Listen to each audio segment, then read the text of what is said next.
Hi, everyone. I'm going to give another minute to let a few more people join us, and then we will get started this afternoon. I hope everyone's having a lovely Tuesday.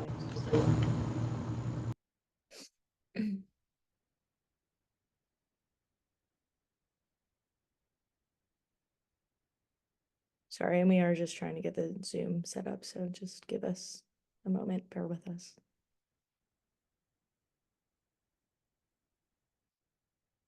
We can't see your screen.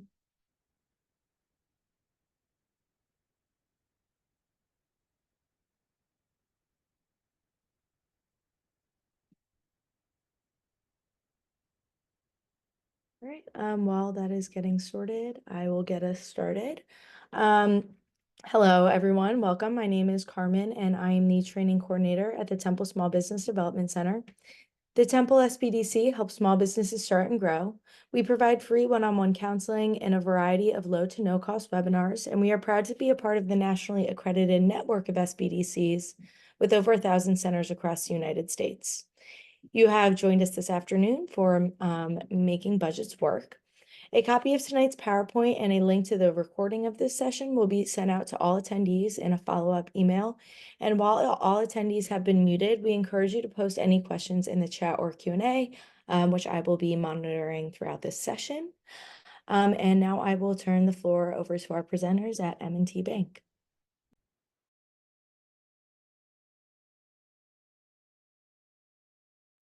You guys are both muted.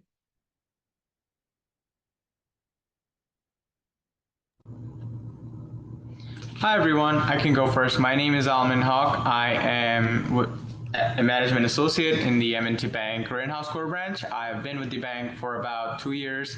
Now, what has brought me here is my passion for serving the community and helping our community grow by sharing our knowledge, best practices, especially in the Small Business Development Center. And my name is Jennifer O'Hara. I am the Senior Branch Manager here at the Rittenhouse Square location at M&T Bank. I've been with the bank for just under a year. I joined last year, but I do have 12 years of banking experience under my belt. And I do specialize in working with small businesses as well as consumers to help you meet your financial goals. All right, and now we can get started. Bear with me, I'm not very familiar with the Zoom system. We use WebEx at the branches, but I will be starting the presentation now. Okay.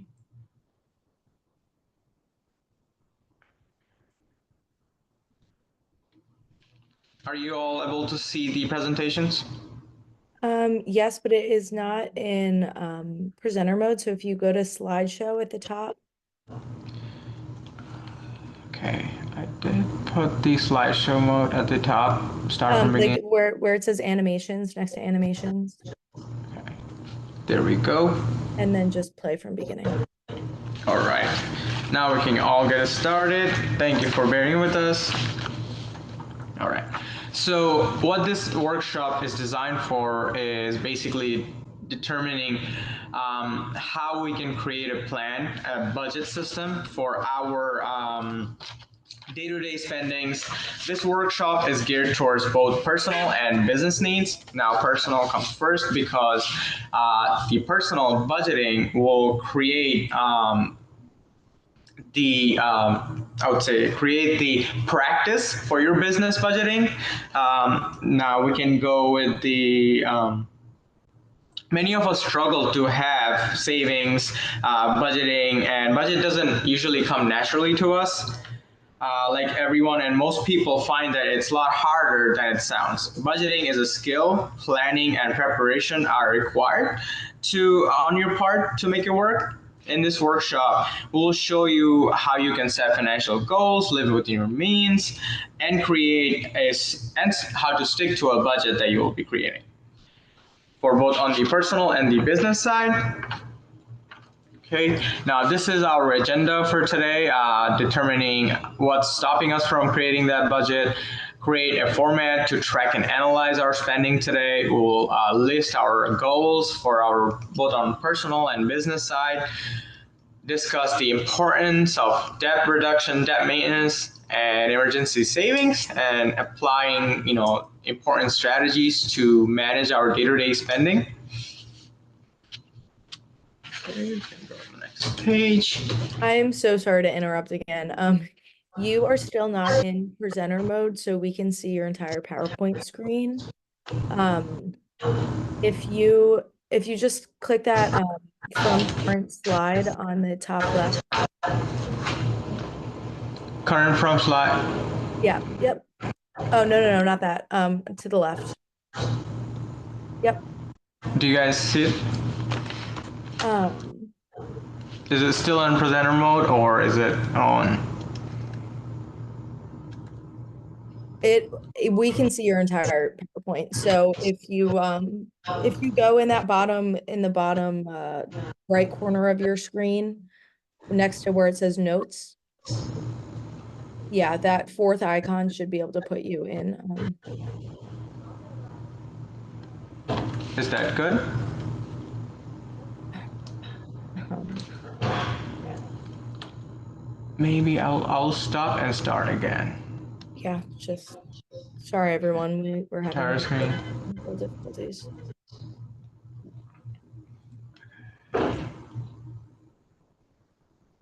Yep, all right, there we go. We're rolling now. All right, we are all set. Thank you. Thank you all for bearing with us. We'll start from this slide. So what is budgeting? Budgeting is the process of creating a plan on how you want to spend your money, whether is it for personal spending or business spending. Now, budgeting helps you in these ways, as listed here, helps you live with your means, pay your debt, helps you save for the futures and emergencies. When you budget your money, you create a clear picture of where your money is going. By using a budget, you can see you might be spending too much money on certain criteria or a certain area, and it will help you see and change your habits down the future. Budgeting helps you pay down debt. By reviewing your budget, you can set to plan to pay down your debt. A budget can also help you stay on track as you make payments and help you chart a path to get out of debt. Budgeting helps you save for the future emergencies. Budgeting can help you save money toward your financial goals. Plus, budgeting can help in case you ever have unexpected emergencies, which we all do, like a car breaking down or a surprise trip to the ER. If you budget for emergency savings, you won't have to put those expenses on your credit card. And we all know how credit card the rates are obnoxiously expensive. Now, we would want to talk about what are some obstacles that come in our way of budgeting. And you feel free to share with us what are your obstacles. Some of us may think it takes too much time, it's too complicated, it's stressful.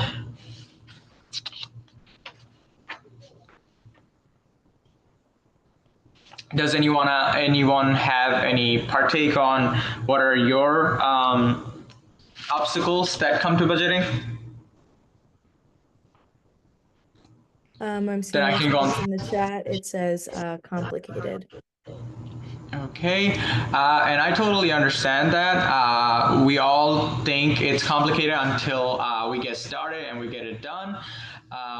Why don't we budget? Now, here are few popular reasons that we have found that people think why they're not currently budgeting.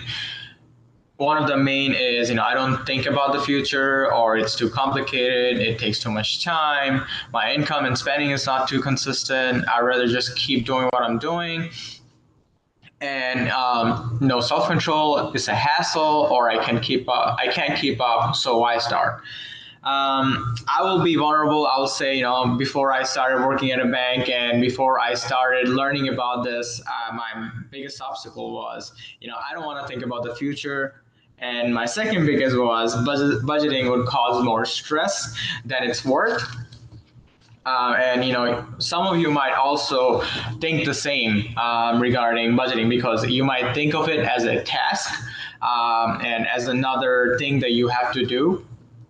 But I would like to say otherwise, because it's something that you want to do. Yes, it takes work, but you have to look at the brighter side often. Okay. Now, for budgeting, right? Why are we creating this budget? Give me 1 second.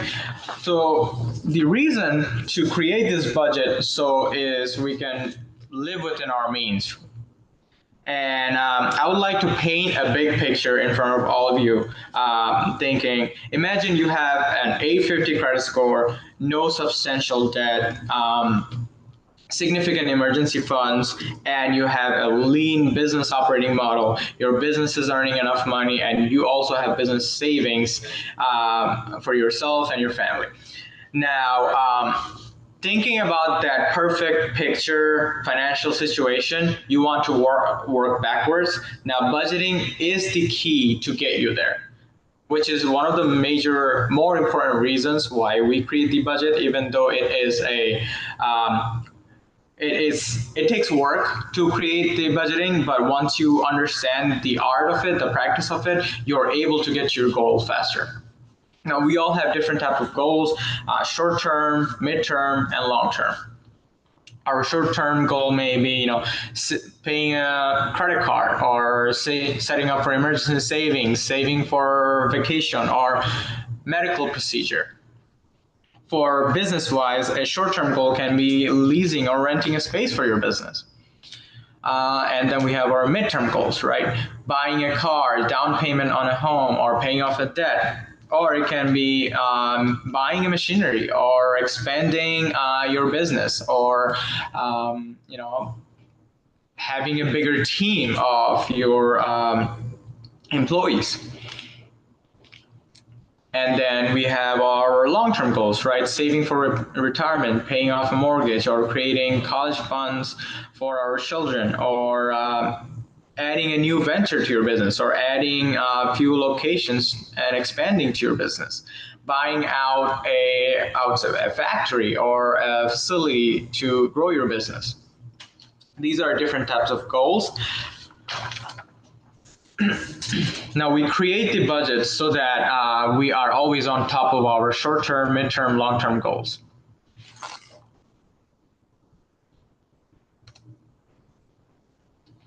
Now, in the budgeting participant guide, you'll have this goal, the amount, and the time.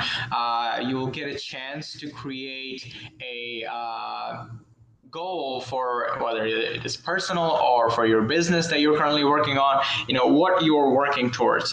What do you want to do? What do you want to accomplish in short term, mid-term, and long term? I would highly advise that you use the participant guide after the workshop, so you can put your own practice to play. As we all know, we have different things going on within our lives. We're all in our own journey. So the presentation is based on the generic information, but it can all apply to you very differently. So putting pen to paper gives you that responsibility, gives you that that document that you want to keep following to stay on top of your goals. Okay, the next slide is how can I get organized, right? Before creating a budget, organize your financial documents. That is the most important part of budgeting. It is the most important part of knowing, understanding where are you spending your money, where are you, your finances are going. Now, what you will need to do is have all your sources of income, a record of your monthly expenses. If possible, keep track of your expenses for at least 3 months so that you know how much you're spending. A list of your debts and how much you're spending per month. You can look at your subscriptions as well to see how much you're spending per month. You can easily get this information by analyzing your current bank statements and seeing what's coming into the account and what's coming out of the account on a monthly basis.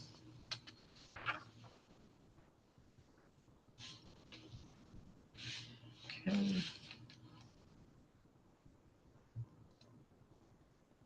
And what I would suggest you do once you have that paper ready,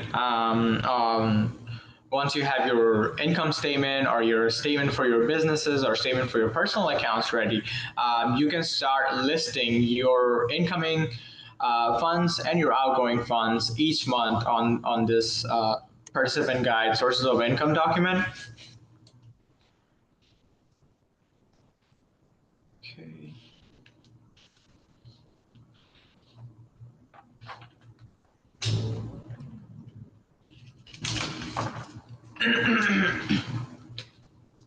Now, I would like to share with you one of the best practices and one of the links that I've used for our business income, our expense tracker. Give me 1 second. I am going to send it over in the chat section. I'm going to stop sharing for a minute.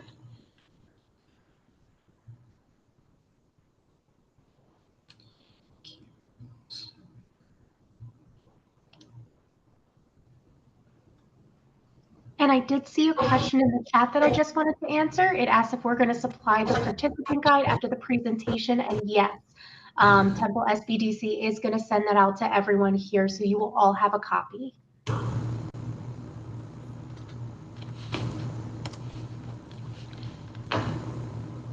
All right, so I just sent over a link that helps you organize and manage your business expenses, your business projections. This is a very unique and very important tool to start thinking about your budgeting for your business and start thinking about lending, like how can you manage your expenses? How can you show to the banks that, okay, this is what's my incoming, this is outgoing, and how you can start getting your lending options.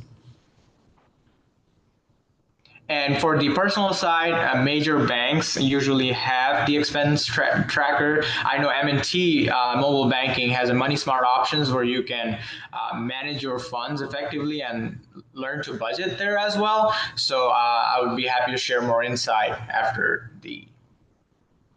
Okay, I'm going to start sharing my screen back on.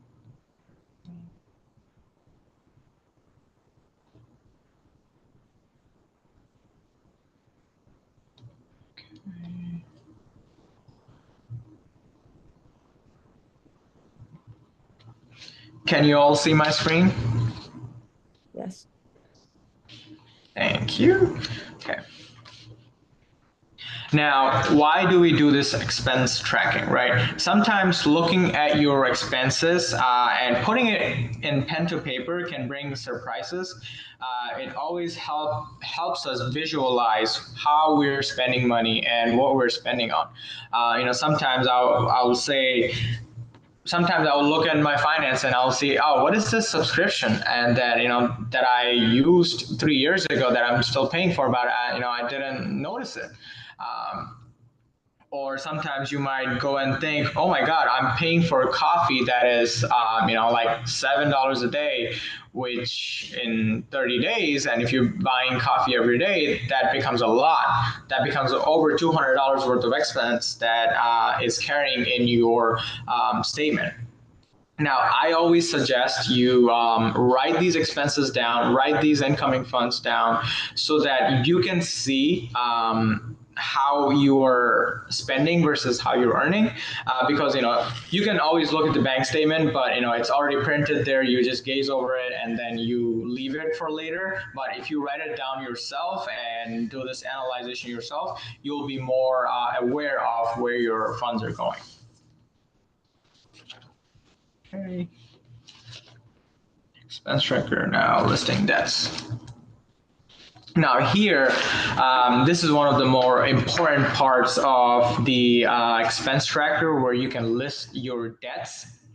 Now, debts are your monthly payments. It can be a credit card debt, it can be mortgages, it can be car payments.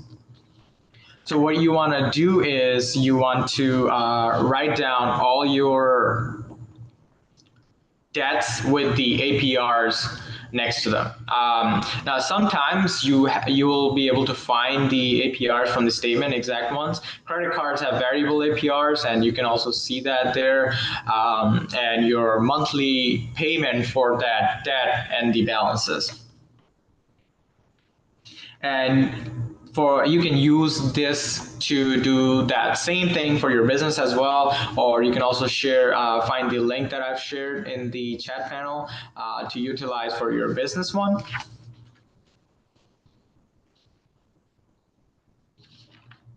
Okay. Now, next page. Now, this page talks about discretionary income. Some of you might know discretionary income as good old saving. Basically, what you monthly earn, your net income, and you take out your expenses, and which will give you your discretionary income, or the money that you usually use to save funds. For businesses, it is your sales revenue minus your operating cost or operating expense, which is your cash flows, and which is your profit. Now, once you go through the list of your income, your assets, your debts, and your liabilities for your business and for your personal side, you'll have an idea of what's your discretionary income or your business cash flow on your monthly basis. Then, what you want to ask yourself is, on your current budgeting and the way you are currently spending and earning, is this enough? Is this enough to make your short-term, midterm, and long-term goals come true? Or where can you find gaps, or where you can find areas where you can improve your budgeting skills and improve your skill to manage those funds in a better way to get to your goals faster? Okay. Now, here is the 50-30-20 budgeting rule. What you want to do is when you listed your expenses, you want to also put a criteria next to it if that's a want or a need.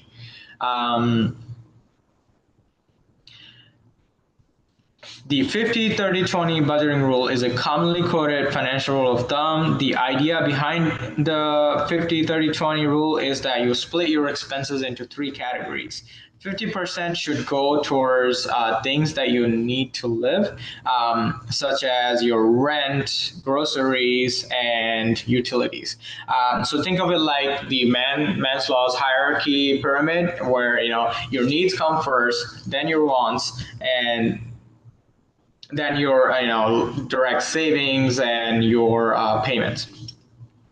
30% can be spent on things that you want but not necessarily need, such as eating out, shopping, and entertainment. So the same is true for the business as well. 30%, 50% will be things that you really need, like space to have your business, or your direct needs, a system to operate your employees. 30% would be something that is your not very direct / indirect sales, how you are making more revenue. And then 20% should be applied to savings and paying down your debts. Paying down your debts does not include minimum payments. These are included in your needs, and you need to pay at least the minimum so that you are not penalized.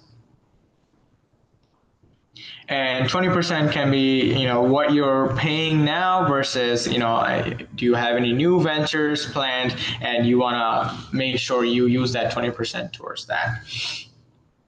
The 50-30-20 rule aims to be a flexible strategy to help you manage your budget. Um, and you can also, when you start creating that budgeting from the participant guide, categorizing your needs, wants, and savings, and see where they are going and where you currently stand. Some of you might say that, okay, my wants and needs are about 50-50%, and there is no savings and debt category, and that puts us in a very tight situation with our managing our funds. Okay.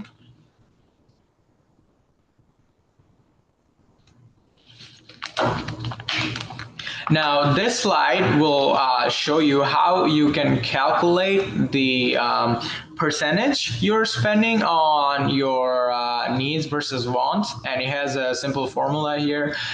Your monthly net income you would put there, and then you would put your needs divided by your monthly net income, and then you multiply that with 100, and you'll get the percentage you're spending on your needs. Same thing with your wants. You divided that your net income, and you get that monthly percentage for your wants. And you can follow the same formula for the savings part. Okay, I'm gonna skip through those slides.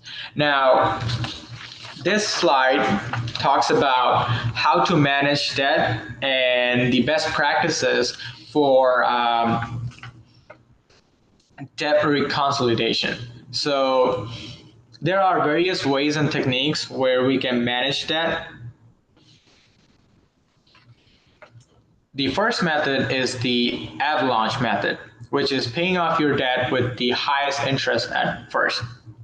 Now, remember when we had the section where we were listing our debts and the interest rates with the balances? You'll use this page to understand where you can influence and how you can pay down your debt versus how which strategy works the best for you. The snowball method is paying off your debt with the lowest balance first. Has anyone heard of these two methods? I'm curious, so no.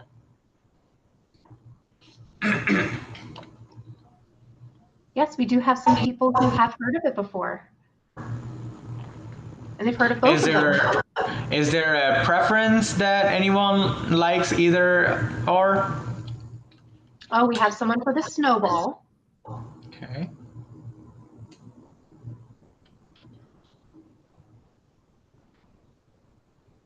Oh, it looks like the snowball is the top method. Everybody seems to like that. Okay. Yes, the snowball method is one of my favorites as well. But now One keep apple in is in there. cool. Now keep in mind that these are methods. There is no correct answer in this. Which method is better? But it applies to different individuals in different way, and different businesses in different way. Depends on how much debt you have out there. It depends on what are your interest rates per month. So it all really depends. Now, credit card debt can be costly, but if you work to pay off your debts, you'll be able to apply for what you used to spend each month to your savings goal instead. Now, managing debt is one of the most important because it frees up funds towards your goals, towards your savings, towards something that you really want to do, rather than just paying off these interest rates and paying off to this debts per month. Okay, let's go to the next step.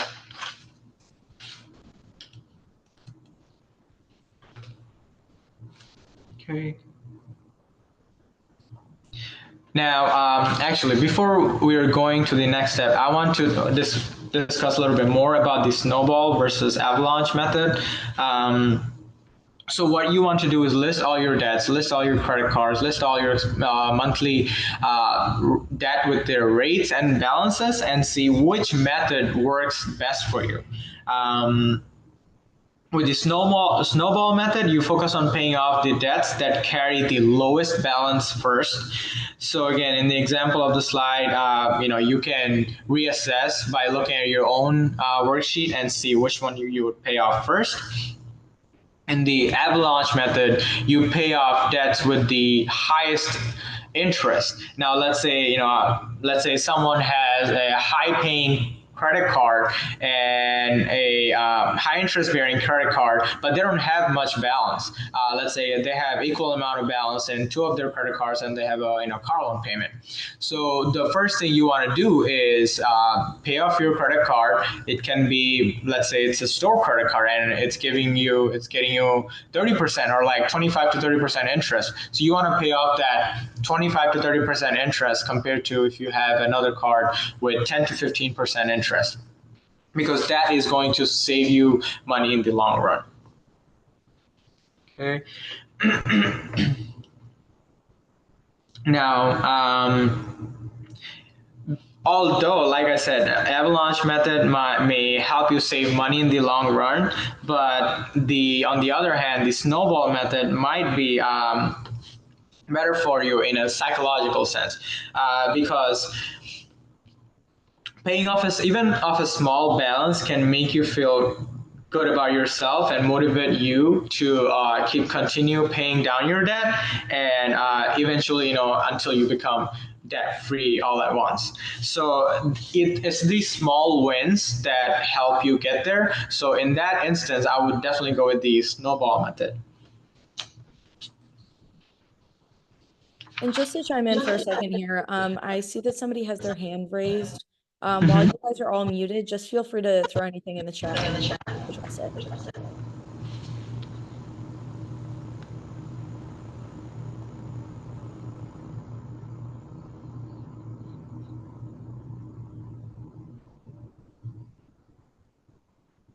You're good to continue.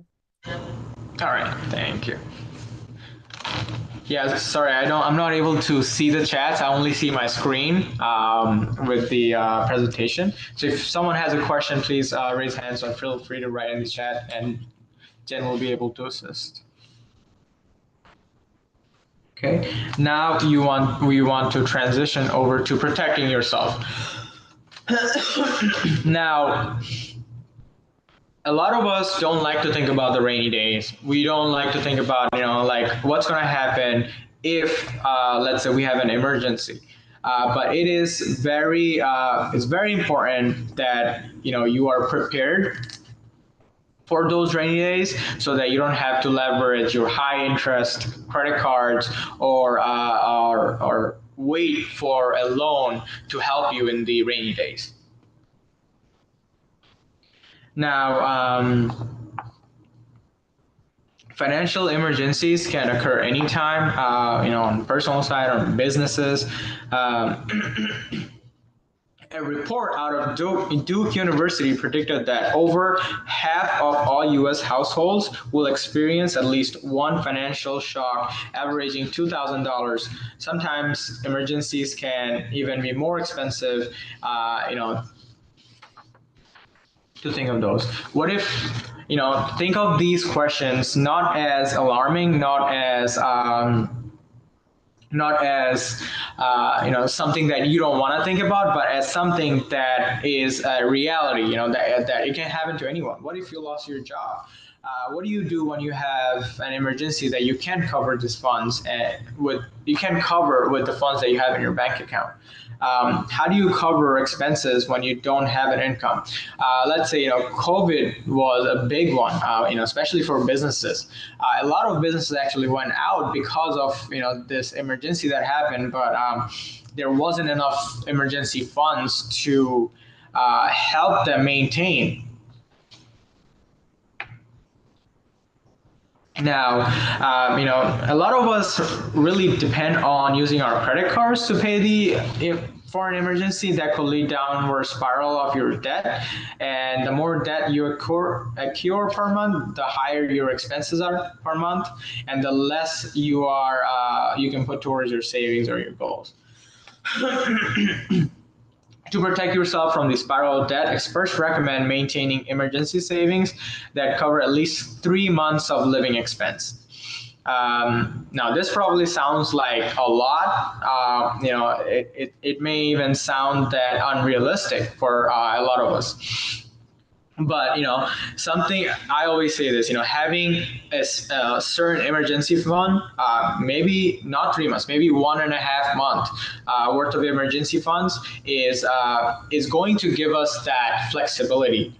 It's going to give us that peace of mind that we have something in place in case something went wrong. Another important thing to consider is planning for emergencies is to make sure that you have insurance that could cover expenses during an emergency. Insurance that can protect you against emergencies include health insurance, car insurance, renter's insurance, short-term disability insurance, homeowner insurance, insurance for your business to protect you against substantial loss. Okay.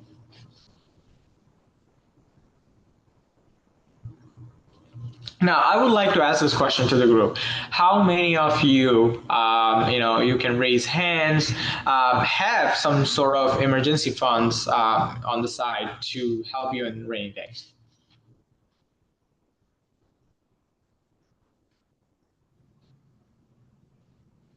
And you can be honest in the chat if you want to. It's okay if you don't.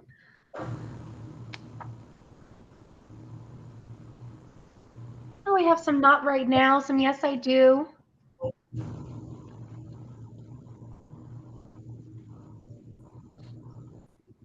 So it looks like we have a mix of people who do and don't have savings. Some people are working on it, which is great.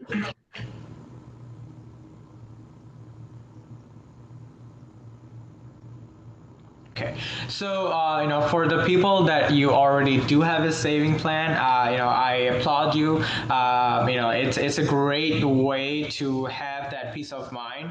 For some people that are working on it, like keep going. I would recommend meeting with your bank representative, or you can come into the Rittenhouse Square branch. We're right here. We can help you guide through your how to save and how to create that plan for you, or just attending these type of workshops is amazing. Another thing I would say is for the people who haven't started yet, there is no day like today. So one of my mentors always told me, doesn't matter what was before, what matters is what comes now. Because if you get started today, the faster you get started, the more prepared you are for the rainy day. Now, remember some of the listed expenses that are wants in the event of long-term emergency. You'll probably cut those expenses considerably, so your overall monthly expenses would be less. For this reason, you may want to decide to use only what you need or needs for your calculation. So, let's say if you are in $2,000 a month and your needs are about $800 a month, and your wants are about $400 a month. So that's $1,200. So what you want to do is, maybe just start with the needs, right? Maybe have like 1 month of your expense for your needs on your savings account, just for your emergency funds. And the faster you start, the more you can get up to there.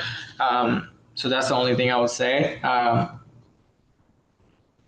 Okay. Now, paying down your debts and creating an emergency fund is a great way to reduce your expenses so that you can free up funds for saving goals. But there are many strategies you can use to save money. Some involve changing your habits, some involve changing your mindset. Now, we can go over these strategies that can help you save money.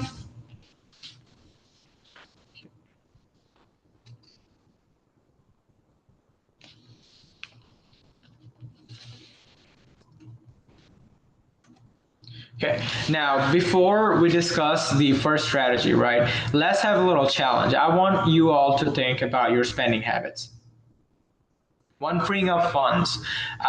Where do you think is the best place to look at? And it's a question of wants or needs. So and feel free to share with in the chat. Where do you think you can free up majority of the funds from your wants or from your needs?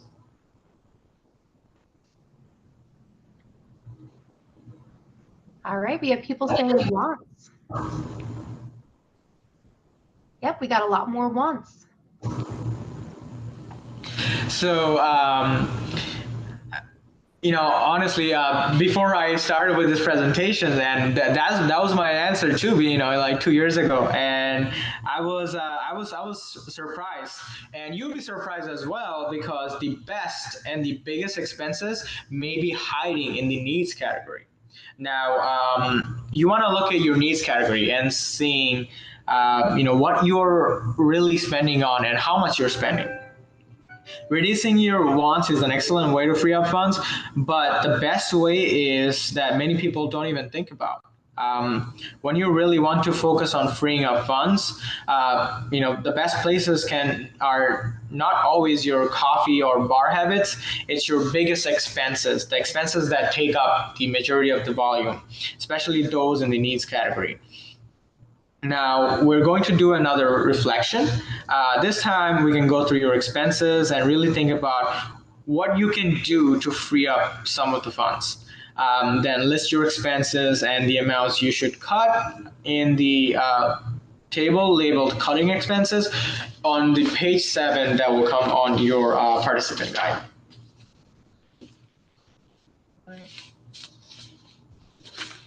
So after you create the assets, the debts, the expenses, the expense tracker list, your wants and needs, you'll be able to see what are the funds or what are the expenses you're willing to cut in to make sure that you have emergency funds or to make sure you have that safety funds secured.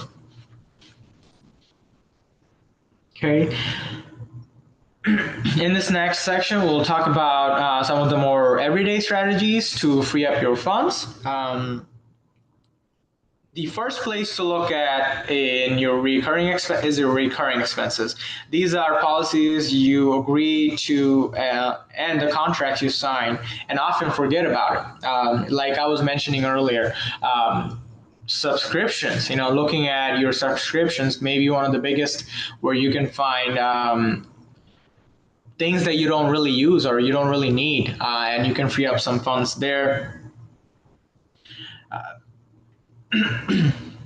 But when it comes to following up, even the most responsible of us can get a little confused. How many of you get new quotes every year for, like, let's talk about insurances, right? Let's talk about a car insurance. That can be one of the biggest way to car insurance, house insurance, homeowners insurance, or any type of insurance that you deal with can be one of the biggest way to save funds. Maybe do a reassess every year and see if there are other companies that are able to save you some money.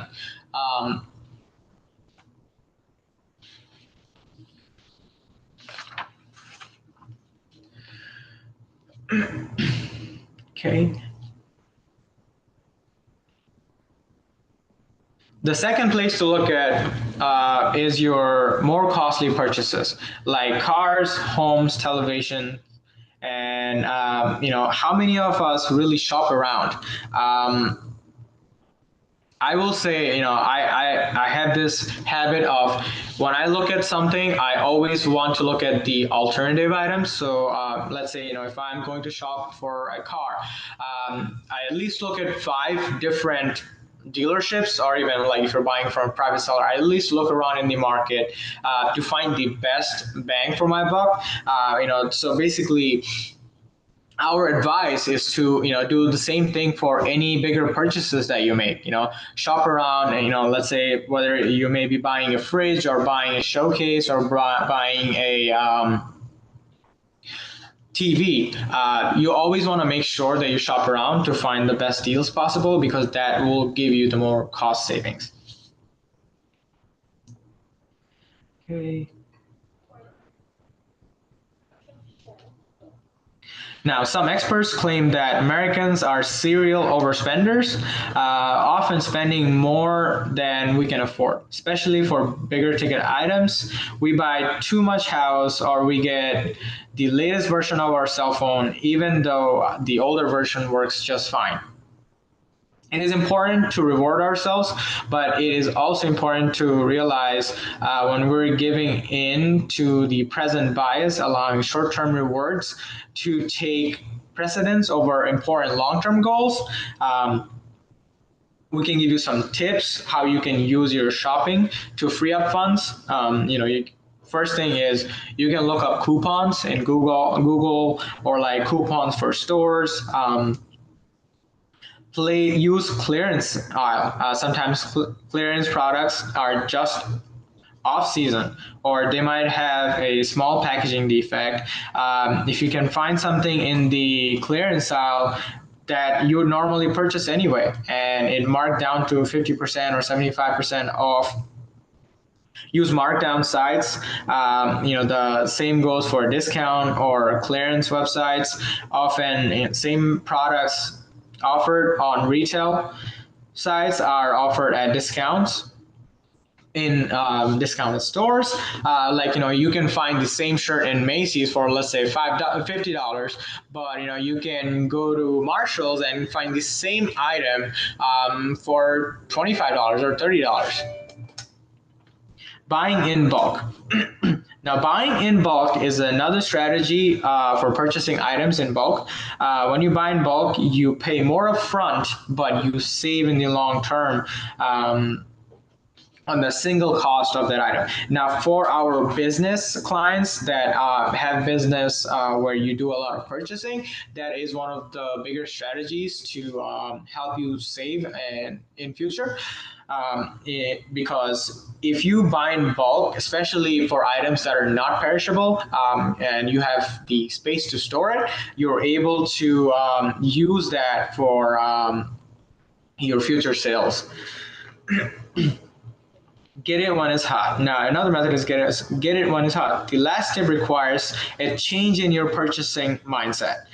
Most of us buy things when we need them, rather than buying things when you need them. You can also plan ahead and purchase items you know that you will need later when they're on sale. Maybe your anniversary is in 3 months, but you need to see the perfect gift at a reduced price today. And you might want to consider buying that item today because it's at a reduced price. The savings you can accrue by buying these when they're on sale can make up for having a little less storage space in your closet.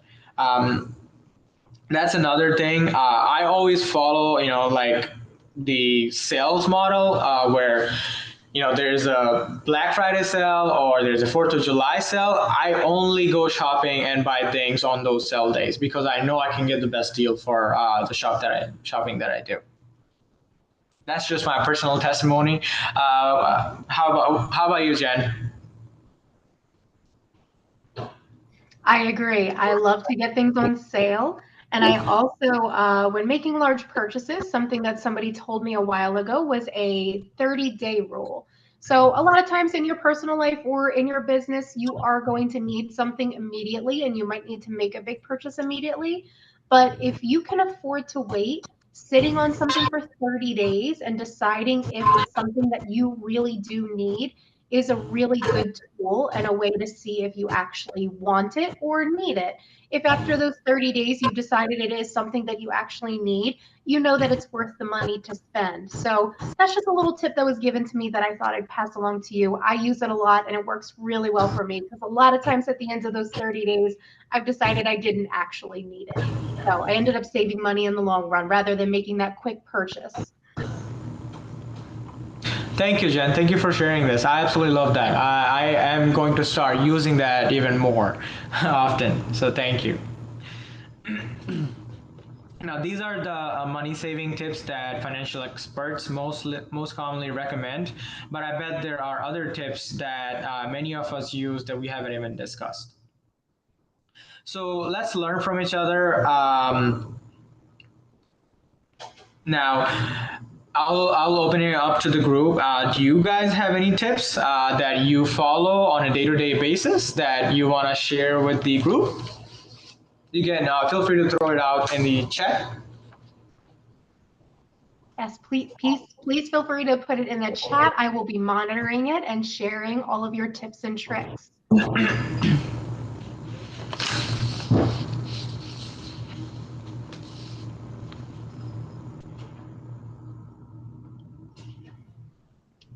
Okay, so somebody said I like to save money from every paycheck if I know I have a big purchase coming up soon. That way I don't have to spend big on one paycheck.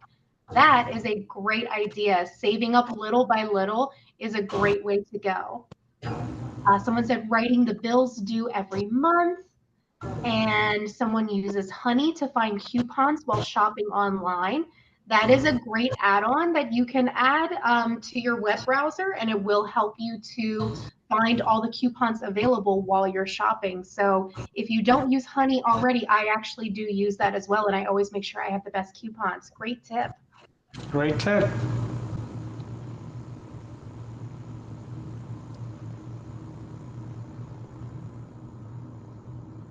Someone said they have a Chevy with OnStar. I canceled during the summer sync. My biggest concern is being stuck in the winter.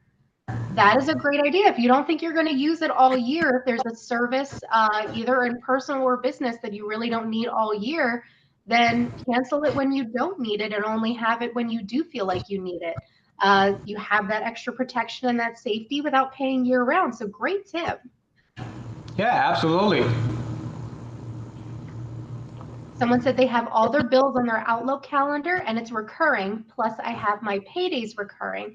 That way I can see what bills fall under each paycheck. Another really good idea, so this way you're planning out with each paycheck how you're going to pay for each one of those bills. Wow, that's great tips. Thank you all for sharing this. I really appreciate. We can all learn from each other as well here. So I really appreciate the great tips. Now, back to reality. Unfortunately, planning is only half the battle. So the real challenge is what comes next. The hard part is, I would say easy part is planning. Putting things out on paper and making sure you're following the plan, but sticking to your budget and continuing to implement those money saving strategies, just like reward in life, it takes discipline. It takes motivation. But there are also some life hacks that can help you make it a little easier. This will be the focus to the last section of this course.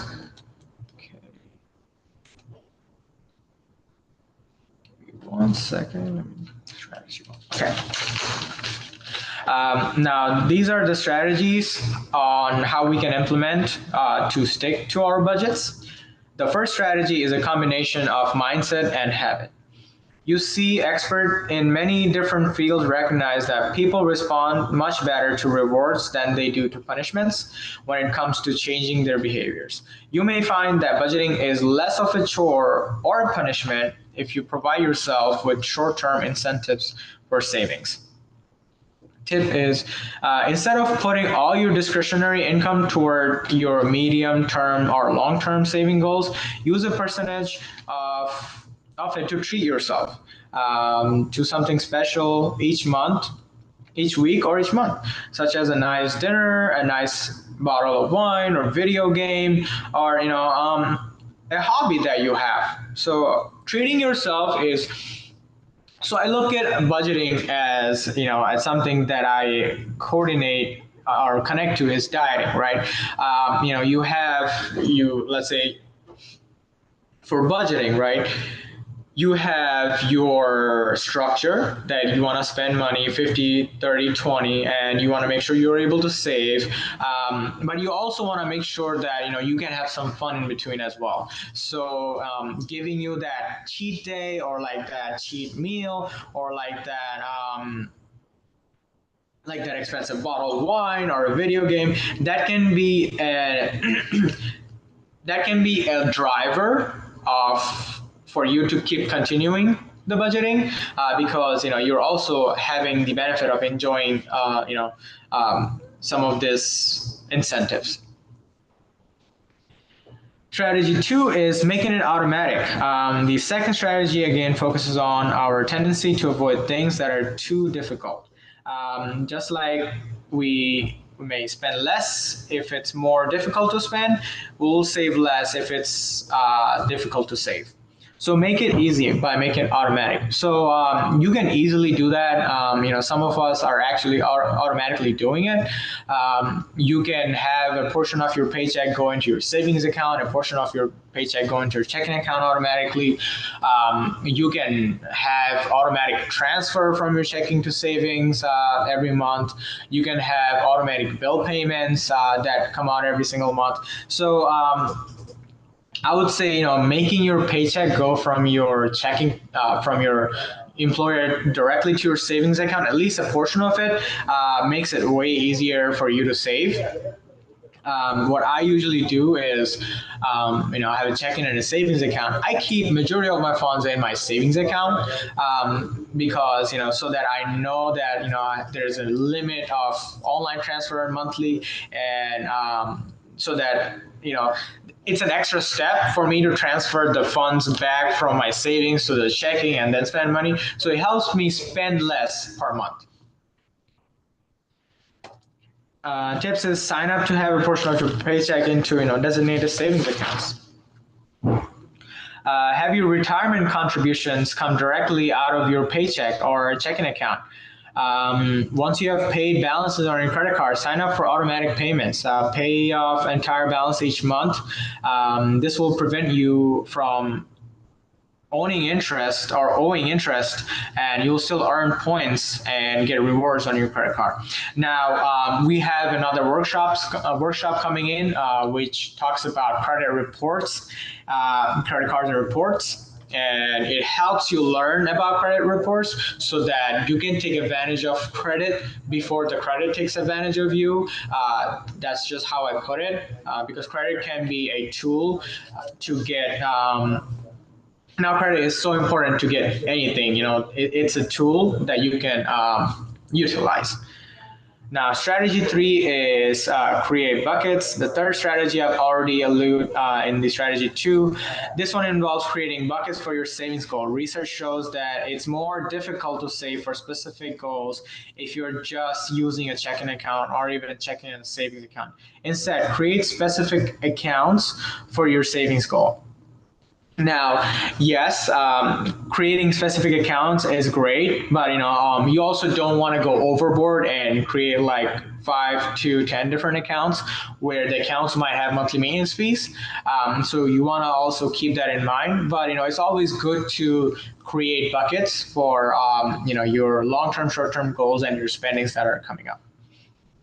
Strategy four is feedback and reminders. Finally, use technology to your advantage. Research mobile apps and online resources that can help you track your spending, manage your finances, and pay bills.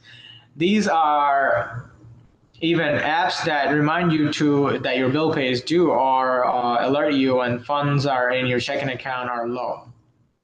When you have time, you may consider setting up an appointment to meet up with your financial institution representative to learn more about the services they provide and the products available to you to help you stick to your budget.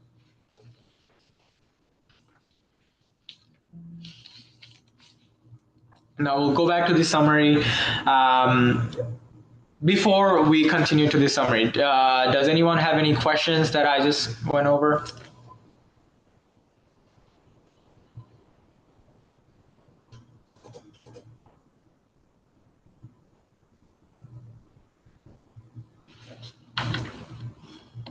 And Jen, feel free to add anything if you think that helps you sticking to a budget. Yeah, there's no questions yet, but keep thinking of questions, throw them in the chat as we finish up, and then we're going to answer any questions that you might have. So please feel free, throw them in.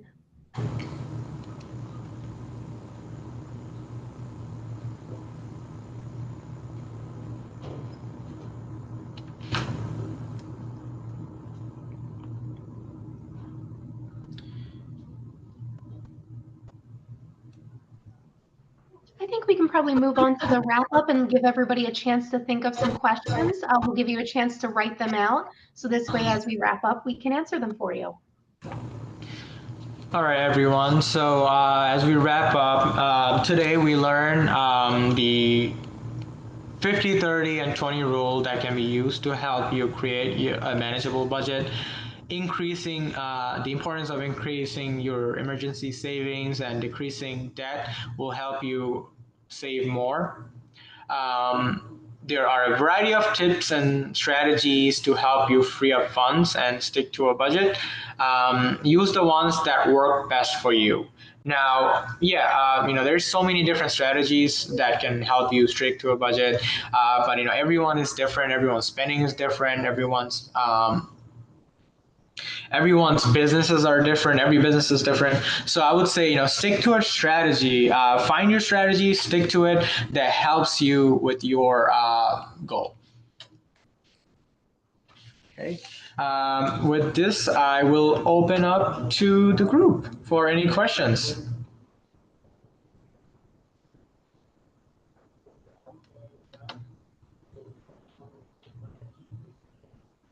We have a question in the chat. I have a problem separating cash before. Can I get my business account and personal? What would you recommend? Separating cash before can put.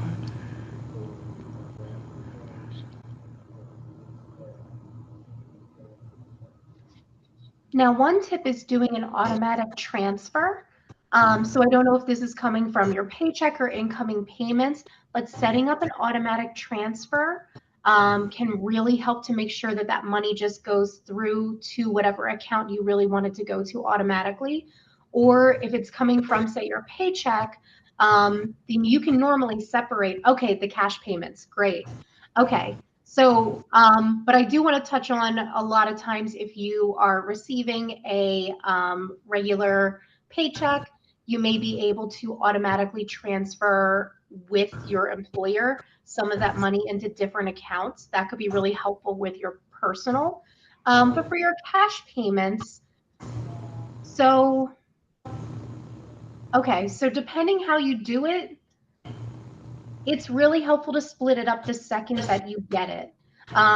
Once you get it, if you are seeing that you have an excess, automatically put it into the separate account where you want it to go, whether it's the business account or the personal. Make that distinction right off the bat rather than putting it all into one account and then thinking, oh, I'll make the transfer later. I think that a lot of us can get caught up with that and think, oh, yeah, I'll just put it all in here. I'll make that transfer later. And then you forget about it. And then a lot of times it never happens. So the second you get those cash payments or whatever payments you have, if you separate it into your different accounts automatically, that's going to be much more helpful for you. Yeah, I would recommend having a reconciling sheet for end of day or end of week that you can follow every week, or let's say every Friday you can sit in and say, okay, these are my cash payments. This portion is going there. This portion is going to my business.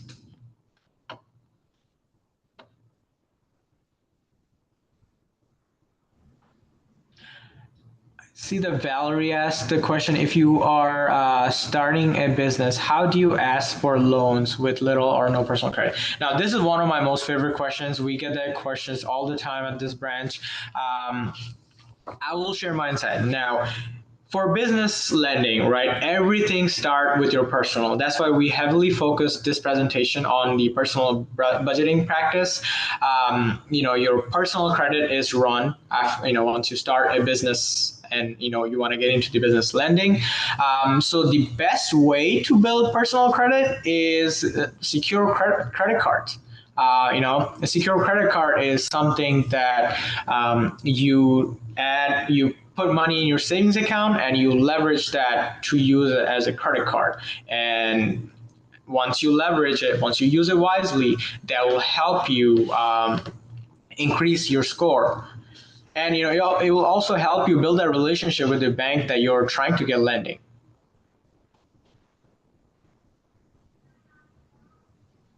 And I see somebody put on here, how much money should you set aside for taxes from your revenue? I do just want to be clear that we are not tax experts. I would, for in that case, talk to an accountant to make sure that you are covering yourself on all of your taxes. We can't say, since we're not experts, how much taxes you might receive for your particular business. I would recommend engaging an accountant for that.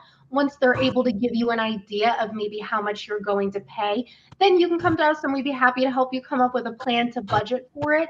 But I would definitely engage an accountant for any tax questions. So, any feedback on paying off all personal debts?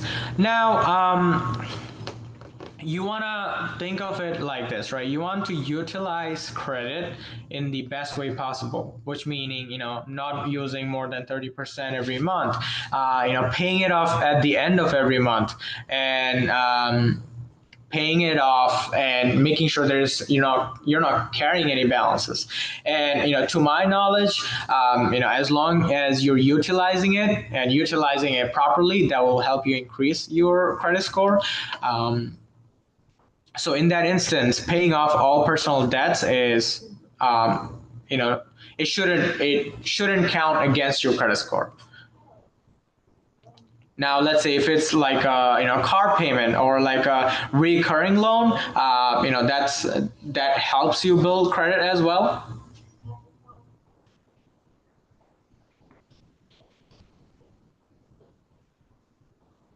Lynn is asking about an example of a secure credit card. So an example of a secure credit card is, let's say you have $500 that you saved up, let's say for your personal savings. And what you are going to do is you're opening a savings account and you put the $500 there. You would apply for a credit card.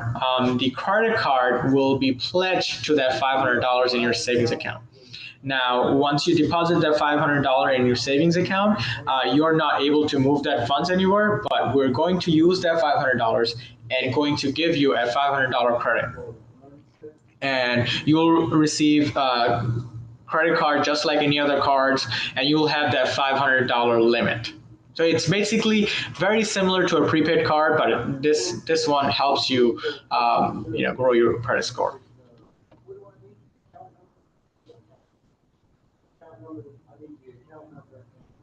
Is only one form of credit enough, or do I need more or more types? Um, for credit, I would say, if you only have one credit card, I would want to go with a second card as well. Because that one card might not be giving you 0% interest, and it is good, but as long as you manage it properly. So it depends on your ability as well. If you're just starting off and then you only received the credit card 6 months ago, then I would say just stick with the one card for now, one form of debt for now, and then 6 months later, maybe in the next year, you can get a new card. But it all depends on situational. But more to come on credit reports, credit scores, credit cards, and credit conversations on the next workshop that we have scheduled. Yes, please join us for the next one. We can answer all of your credit questions and you're going to get a real deep dive into your credit reports and everything that you want to know. And I saw you ask, how long does it take to improve credit? That can depend on your credit, and that's something that we will touch on more on our credit session. So I would love if you joined us for that, and we will be able to talk about that a little bit more in depth. For everybody, it can be a little bit different. It depends on where your score is and where you need it to be. So it's not a simple one-cut answer. We really would have to take it more of a deep dive into it to give you a little bit more insight. So definitely join us for our next session. The next session is in June. So people may have noticed I sent 2 links into the chat. The first is a link to a survey about today's webinar. It is required by our funders at the Small Business Administration. So if everybody could just take a moment to fill that out, we would really appreciate your feedback. Second is a link to the TDC resource document. In this document, you will find recordings of previous webinars, registration for upcoming webinars, and we also update that pretty regularly with funding opportunities. So it is a great resource if anybody wanted to look at that as well. And I'll take another minute for questions, but it is like we are good to go. Yeah, I will say the end notes is, these workshops we have prepared, it's going to give you a full cycle. So the budgeting one was the intro one that helps you manage your personal funds along with your business funds. The next one will be the credit scores and reports one that will give you more deep dive in, how you can establish credit or how you can influence your credit. And then we have one after that as well.